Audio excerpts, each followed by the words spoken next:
Selamat pagi, Bapak Rangga Almahendra, selaku dosen pengampu mata kuliah soft skill. Saya Agatha Fabian akan mempresentasikan laporan hasil mentoring saya dalam beberapa pertemuan selama kelas soft skill ini. Baik, berikut merupakan profil dari mentor saya. Nama mentor saya adalah Ibu Vincentia Kodong atau Ibu Vincent. Beliau berasal dari instansi PT Tira Austin Knight Tbk dan saat ini menjabat sebagai National Sales and Marketing Supervisor. Dari beberapa pertemuan secara online yang saya lalui bersama beliau, ada beberapa analisis yang saya lakukan dan apabila saya coba terjemahkan, gaya kepemimpinan beliau ini cenderung mengarah kepada transformasional atau demokratis. Di sini saya melihat transformasional adalah ketika beliau berusaha menjadikan dirinya adalah contoh bagi tim maupun anggota di bawahnya. Sedangkan demokratis cenderung saat beliau menghadapi konflik dan mengambil keputusan. Nah, di sini juga saya tambahkan sedikit profil dari institusinya. Sebelum bekerja di PT Tira, Bu Vincent memang sempat bekerja di perusahaan sebelumnya dengan industri yang serupa. Namun kemudian beliau pindah ke PT Tira ini. PT Tira sendiri adalah perusahaan manufaktur dan distribusi yang berkantor pusat di Jakarta. Vincent juga kebetulan bekerja di kantor pusat di Jakarta dan memiliki puluhan kantor yang tersebar di seluruh pulau di Indonesia. Nah, ruang lingkup kegiatan dari Tira sendiri itu meliputi perdagangan dan produksi barang-barang teknik seperti baja, kawat, las, dan juga gas. Itu ada gas industri, medis maupun khusus. Untuk latar belakang pendidikan, beliau ini berasal dari teknik geologi eh, dan tergolong eh, sosok yang inspirasi saya karena di usianya yang masih muda, eh, beliau sudah berada di jabatan ini yang menurut saya masih di usia yang sangat muda itu. Jadi belum ada kelanjutan kuliah setelah lulus dari S1 ini sendiri. Baik, saya lanjutkan.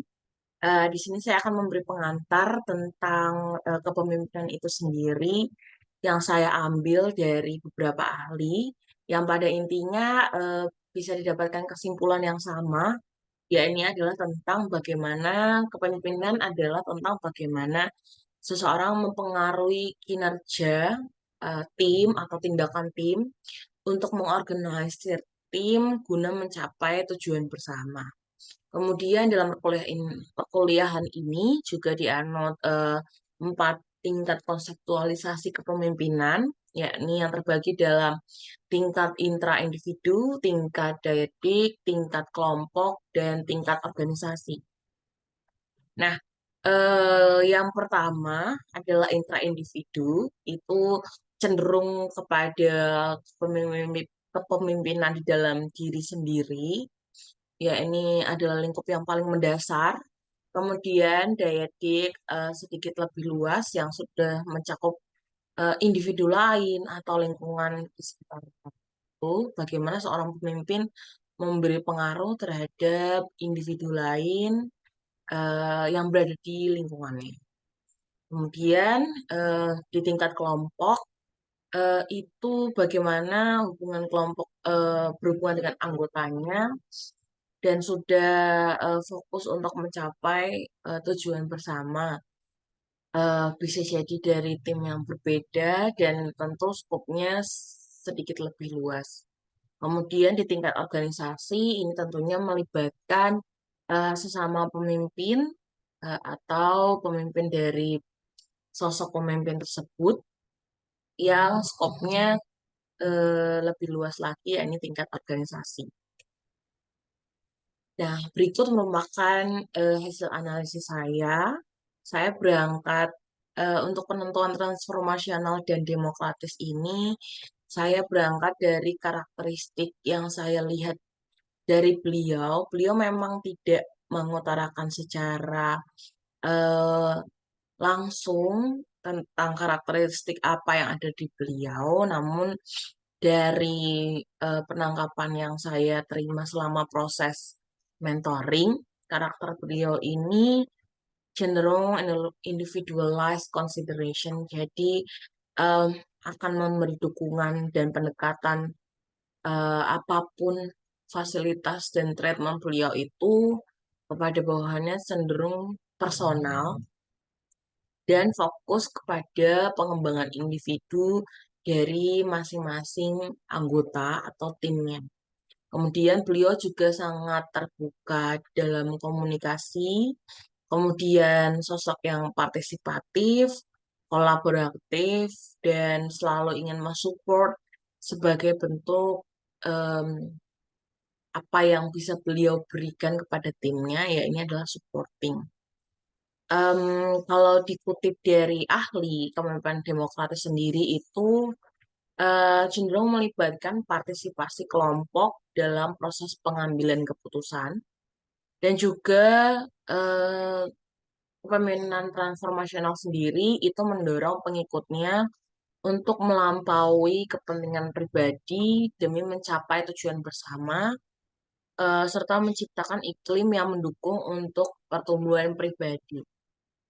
Jadi, kepemimpinan transformasional ini saya terjemahkan dari cerita beliau tentang bagaimana tim marketing ini em, mempunyai konflik atau mempunyai sedikit topik yang bertentangan dengan divisi yang berseberangan dengan divisi dari Bu Vincent sendiri. Jadi beliau waktu itu menceritakan tentang bagaimana tim marketingnya itu mungkin tidak satu visi dengan tim produksinya, seperti itu, di mana marketing ingin selalu penjualan, namun tim produksi belum sepenuhnya mempunyai visi itu. Beliau menunjukkan skill komunikasinya, negosiasinya, apalagi eh, kalau saya perhatikan dari ceritanya, beliau ini termasuk sosok yang dipercaya oleh perusahaan untuk ditempatkan di tengah, yakni atau berperan dalam negosiasi antar dua kelompok dan untuk menyatukan kedua visi dari kelompok tersebut.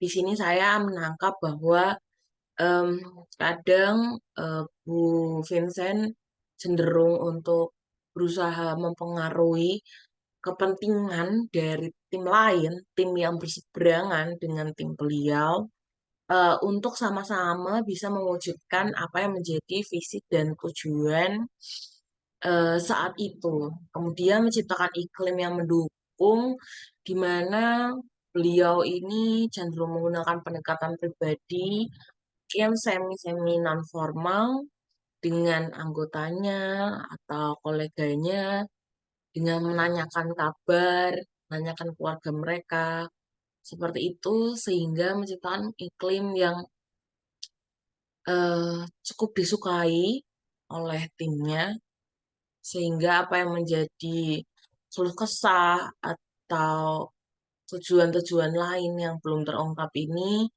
akhirnya bisa dikulik dan bisa digali oleh Bu Vincent. Kemudian untuk demokratis sendiri, beliau awalnya memang kalau saya dengar itu beliau sangat sistematis. Beliau itu cenderung menulis segala sesuatu pro dan kontra pertimbangan-pertimbangan yang mungkin terjadi apabila sebuah keputusan akan diambil seperti itu. Cenderung seperti pendekatan cost and benefit atau tentang teori utilitarian seperti itu. Ketika kita meminimumkan segala kerugian atau meminimalisir dengan berupaya untuk mendapatkan manfaat yang sebesar-besarnya. Saya juga jadi lebih memahami konsep ini karena beliau sangat rajin menulis. Beliau cenderung akan menulis, menjurnal, dan membuat agenda dan membuat notes.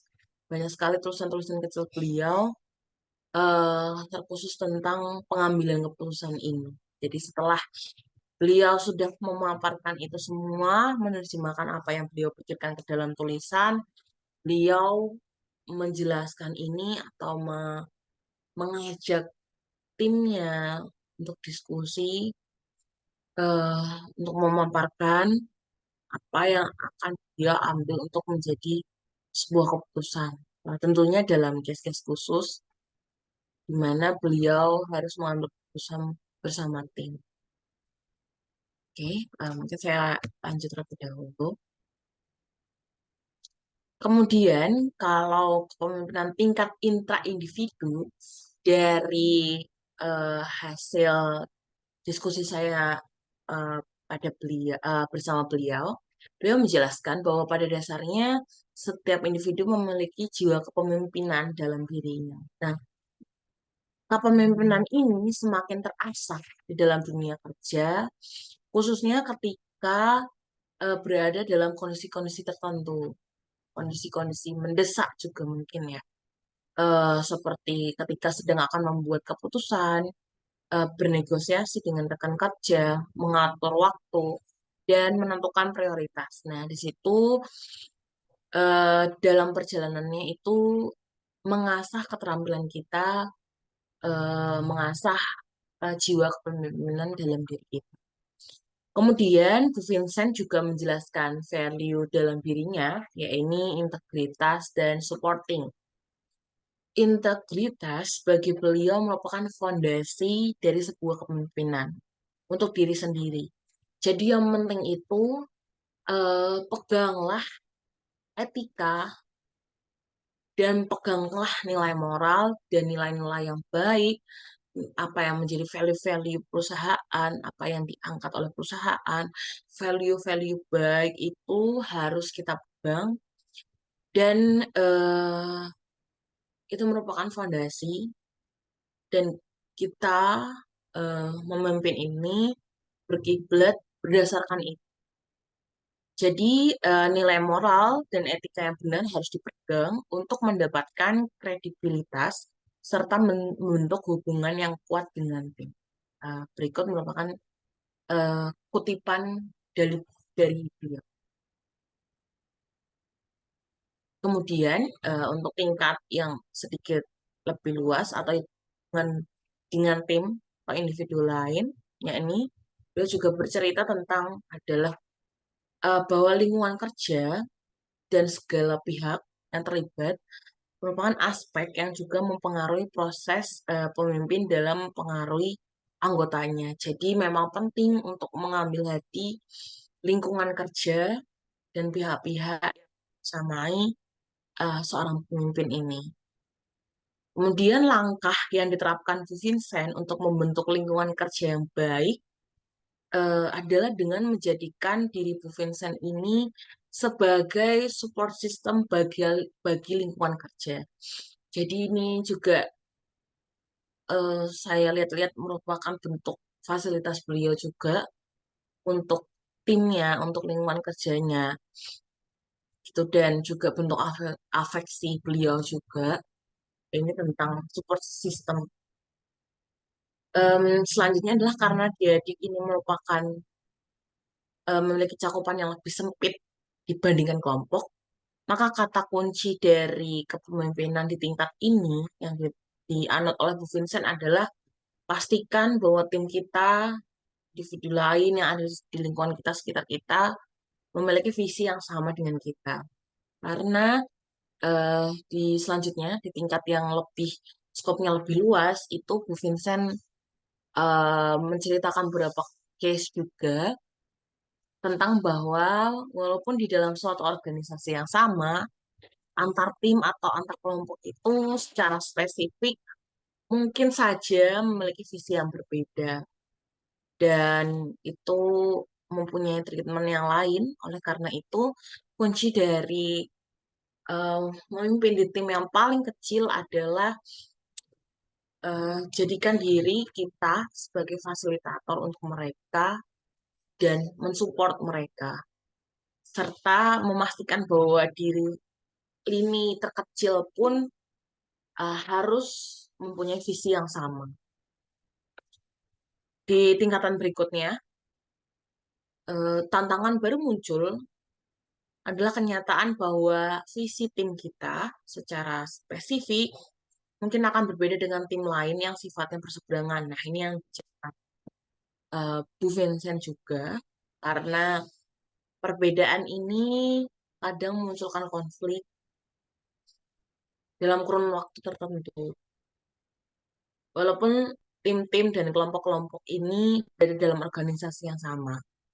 Oleh karena itu, hal ini sejalan dengan peran pemimpin dalam behavioral leadership, di mana seorang pemimpin perlu menunjukkan keterampilan yang persuasif untuk mengkomunikasikan visi tim kepada tim lain atau di skop yang lebih besar. Jadi, kemudian dijelaskan juga pendekatan ala Vincent di sini dua. Pertama, membangun komunikasi topik-topik yang pekerjaan dengan timnya atau dengan tim yang berseberangan ini, kemudian masuk ke mereka, masuk eh, obrolan dan pembicaraan diskusi itu melalui budaya dan bahasa keseharian mereka. Jadi sini saya juga diceritakan bahwa skop kelompok-kelompok ini di Bu Vincent itu sudah mencakup faktor daerah. Jadi sudah meliputi kantor-kantor cabang yang beliau handle yang tersebar di seluruh Indonesia dan di seluruh pulau di Indonesia, di mana terdapat berbagai budaya yang berbeda dan bahasa yang berbeda juga. Vincent mempelajari ini. Vincent menjelaskan usaha kecil dia atau upaya lah yang beliau lakukan untuk menyesuaikan dialek, menyesuaikan bahasa, terutama mungkin bahasa Jawa atau bahasa daerah yang lain, dialek yang lain, untuk memulai obrolan komunikasi non pekerjaan ini. Jadi saya melihat sih Bu Vincent meyakini bahwa komunikasinya itu tidak langsung direct, tapi menjelaskan dulu situasi, kondisi, kabar. Kemudian dalam perjalanannya cenderung sambil curhat, kelompok lain, tim lain akhirnya menyampaikan report yang memang dibutuhkan oleh Bu Vincent seperti itu. Dan eh, visi tim yang berseberangan ini saya juga diceritakan tuh bahwa dalam menemui konflik hal yang paling bisa lakukan kita pertama adalah mendengarkan. eh Mendengarkan, kemudian respon spontannya itu beliau menceritakan bahwa beliau cenderung tenang dan mengontrol segala sesuatunya agar tidak menyangkut emosi yang berlebihan yang membuat orang lain itu akhirnya tidak jadi mengutarakan perbedaan pendapat mereka seperti itu. Jadi kesabaran untuk mendengarkan ini juga menjadi poin bagi saya tuh, di mana anak muda atau Gen Z sekarang ini cenderung agak sensitif atau sewot gitu dengan em, perbedaan yang ada, perbedaan pendapat yang, yang ada di sekitar. Dan mungkin memang baik perbedaan pendapat, tapi kadang kami, generasi baru ini agak sulit untuk mengontrol emosi atau mendapatkan tekanan-tekanan yang mungkin belum seberapa, tetapi bagi generasi kami itu sudah eh, cukup berat seperti itu. Kemudian em, eh, Bu Vincent juga menjelaskan bahwa pendekatan-pendekatan ala Bu Vincent ini itu juga beliau upayakan karena beliau masih mendengar stigma-stigma tentang kantor pusat dan kantor cabang yang saya sadari juga mungkin terjadi juga di Indonesia, di sekitar saya juga, bahwa kantor pusat itu mungkin cenderung akan menuntut komentari report yang baik, tidak mau tahu. Bu Vincent sedikit-sedikit ingin mematahkan stigma itu agar hubungan yang terjalin lebih baik seperti itu, dan report yang sebenar-benarnya lah yang disampaikan. Oke, lanjut. Di tingkat organisasi ini, beliau em, dalam wawancara sudah tidak banyak menyinggung tentang hubungannya dengan bawahan atau tim, tetapi cenderung tentang bagaimana beliau berdinamika dengan atasan atau sesama pemimpin yang setingkatan dengan beliau. Di tingkat organisasi atau di tingkat yang tertinggi, eh, kunci beliau adalah result oriented, quick decision making, dan good autonomy tentunya. Result oriented ini di mana ketika dipaparkan fakta bahwa mungkin pimpinan tertinggi atau vice president yang ada berada di atas langsung, yang posisinya berada langsung di atas Bu Vincent, itu cenderung hanya fokus pada hasil, dan beliau mungkin tidak memiliki banyak waktu untuk mendengarkan proses dan progres seperti itu. Dan kondisi di level itu, Vincent menekankan bahwa dibutuhkan pengambilan keputusan yang cepat dan otonomi yang baik di struktur perusahaan seperti itu. Menurut Bu Vincent, banyak tantangan baru yang muncul ketika berhubungan dengan level organisasi. Oleh karena itu, skill komunikasi yang harus dimiliki oleh pemimpin menurut Bu Vincent di level ini antaranya adalah mampu menyajikan data secara ringkas. Kemudian fleksibilitas dan adaptabilitas yang tinggi serta asertif kepada atasan. Nah, ini juga sesuatu yang menarik bagi saya karena Pak Rangga juga sempat menyinggung pertemuan terakhir, pun juga mentor saya ini menyinggung tentang asertif. Ketika Bu Vincent sudah menjalankan otonomi secara baik, eh, benar secara etika dan struktural, kemudian didapatkan sebuah keputusan, dan kemudian sampai pada keputusan itu harus diutarakan kepada Vice President atau pimpinan di atas beliau, sifat asertif ini ternyata diperlukan untuk mempertahankan sudut pandang beliau, tetapi juga tetap dikontrol tidak berlebihan, dan juga tetap mendengarkan keputusan apa yang menjadi pandangan dari atasan, tetapi juga bagaimana cara kita mempertahankan statement atau keputusan yang telah dibuat oleh seorang pemimpin atau dibuat oleh Bu Vincent. Tipsnya jelas menyajikan data yang ringkas, atau memang kita tidak perlu menjelaskan semua prosesnya, dan tetap fleksibel dan adaptif, karena sifat-sifat ini menyertai asertif itu sendiri.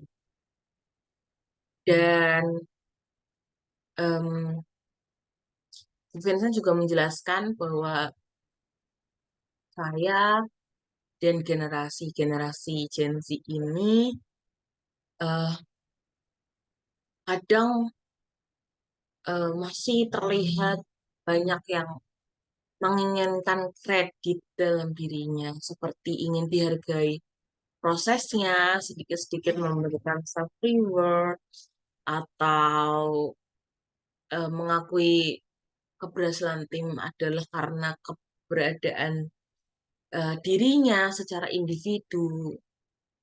Vincent adalah meng-highlight eh, tren-tren Gen Z ini agar ayolah lebih adaptif lagi. Tidak melulu em, perlu kredit dalam diri kita, atau kita perlu menjadi sesuatu yang harus disebutkan atau diingat dalam suatu keberhasilan tim. Keberhasilan tim ya karena memang kerja tim yang bagus, kerja kita semua, bukan karena kredit di satu orang pemimpinnya itu. Dan baik juga untuk kita menerima fakta ketika mungkin proses dan perjalanan panjang kita mungkin tidak terlalu digubris oleh pemimpin ketika kita mengutarakan hasil-hasil report-report atau case yang membutuhkan pengambilan keputusan yang cepat, karena memang kenyataannya seperti itu. Mungkin bisa dibilang bahwa atasan beliau tidak peduli progresnya seperti apa, caranya seperti apa, tapi hasilnya seperti ini. Nah, ini yang diharapkan pesan dari beliau juga supaya Gen Z itu ya tidak melulu tentang self reward atau cepat puas dengan kerjanya yang sudah dianggap sudah banyak dan sudah menumpuk, padahal mungkin belum seberapa.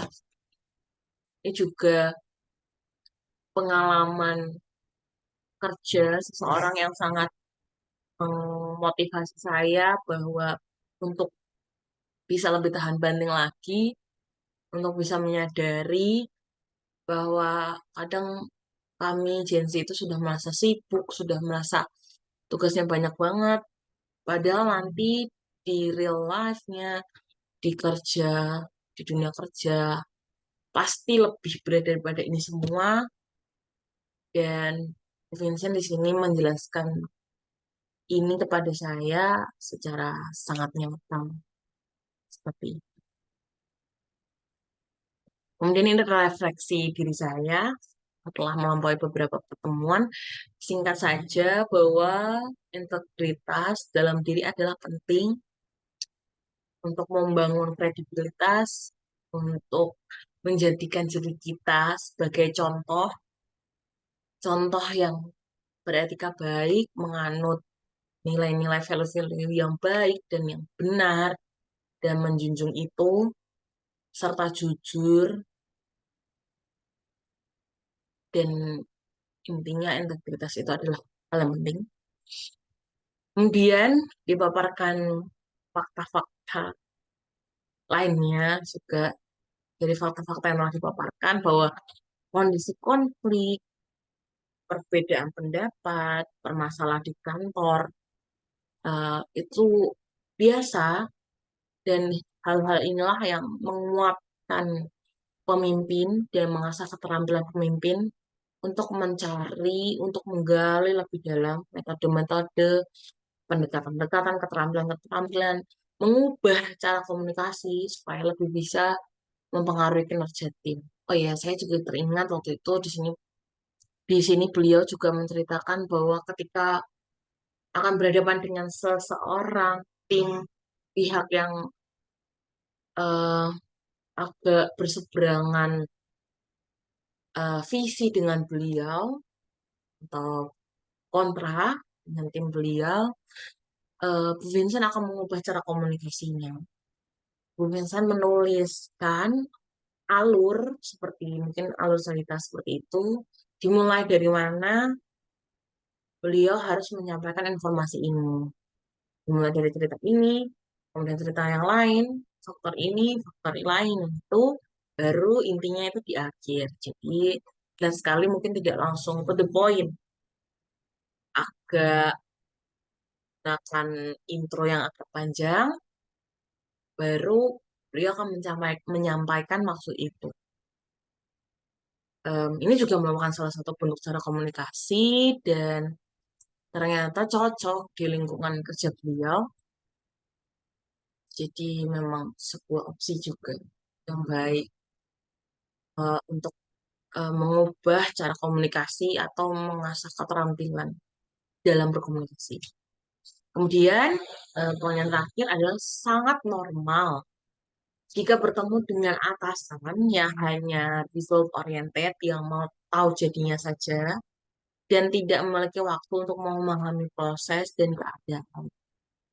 Um, Bu Vincent juga menjelaskan bahwa tidak semuanya seperti itu, tetapi jika kita berada dalam keadaan terburuk atau terpahit atau sesuatu yang di luar ekspektasi kita, kita harus terus menanamkan keterbukaan diri, mendengarkan dengan baik, mengontrol respon, dan bersedia mendengarkan dan membreakdown, menuliskan segala informasi yang didapat, memisahkan segala informasi yang didapat, dan kemudian mencari celah untuk bisa masuk lagi ke dalam pihak tersebut, ke dalam tim tersebut, ke dalam individu tersebut, dan tentunya memisahkan poin bahwa pekerjaan, jika terdapat konflik permasalahan dalam pekerjaan, bukan berarti itu memutuskan hubungan atau merenggangkan hubungan individu di kantor atau di luar kantor. Em, ya, berikut sedikit dokumentasi dari saya. Saya memang tidak, waktu itu saya lupa untuk mengajak dokumentasi yang lebih proper, jadi saya hanya screenshot dan record dari pertemuan-pertemuan kami. Demikian presentasi yang saya sampaikan dalam penyampaian ini atau dalam penangkapan saya dan penerjemahan saya dari wawancara yang saya lakukan. Tentunya pasti terdapat kekurangan dan em, hal-hal lain yang mungkin tidak nyaman diterima atau tidak berkenan di hati. Saya mohon maaf sebesar-besarnya. Saya sangat beruntung dan terima kasih bisa berada di kelas soft skill ini karena bisa berpengalaman untuk berkomunikasi langsung dengan mentor lain. Semoga kedepannya pengalaman ini bisa bermanfaat bagi saya dan sekitar.